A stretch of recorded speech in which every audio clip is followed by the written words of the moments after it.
ఆయన లేకుండా ఏది కలగలేదని రాయబడింది బైబిల్లో. హల్లెలూయా. ఆయన లేకుండా భూమి మీద ఏది కలగలేదు.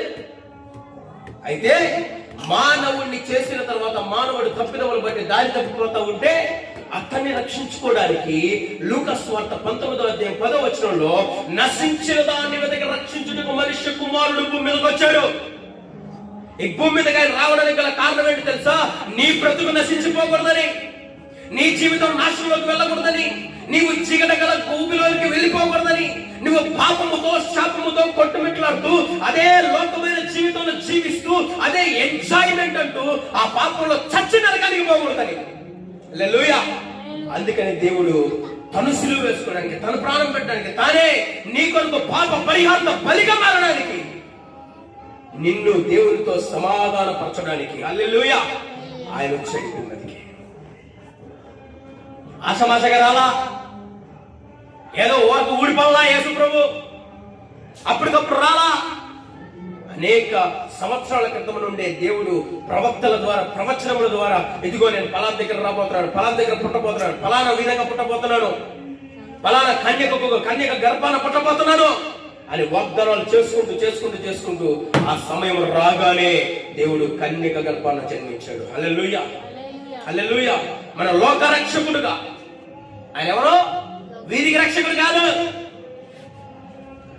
గల్లీకి రక్షకుడు కాదు, ఒక జాతికి రక్షకుడు కాదు, ఒక కులానికి రక్షకుడు కాదు. ఆయన లోక రక్షకుడు. హల్లెలూయా.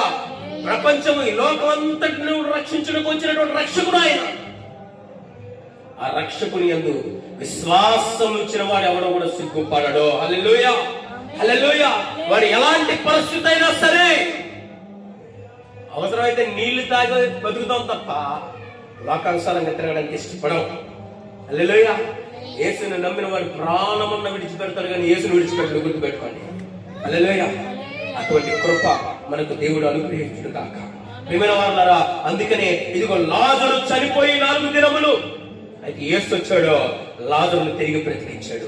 అలాగే నీవు ఎన్ని సంవత్సరాల క్రితం నుంచి చనిపోయినావో ఆత్మలో, నీ బ్రతుకు మార్చుకోలేని పరిస్థితిలో ఎన్ని సంవత్సరాల నుంచి తప్పలు చేస్తున్నావో, చల్లడిల్లిపోతున్నావో, అక్కడికిక్కడికి పరిగెడుతున్నావో, యేసు నిన్ను దర్శిస్తే, యేసు నీతో మాట్లాడితే, యేసు దగ్గరకు రాగలిగితే నిన్ను బ్రతికించగలిగిన ఒకే ఒక జీవము కలిగిన యేసు క్రీస్తు ప్రభువే. హల్లెలూయా. ఆయన మాత్రమే మనం బ్రతికించగలడు. ఈ లోకంలో ఏ ఉన్నా లేకపోయినా యేసు మన జీవితాల్ని పరిశుద్ధతలోకి నడిపించగలడు.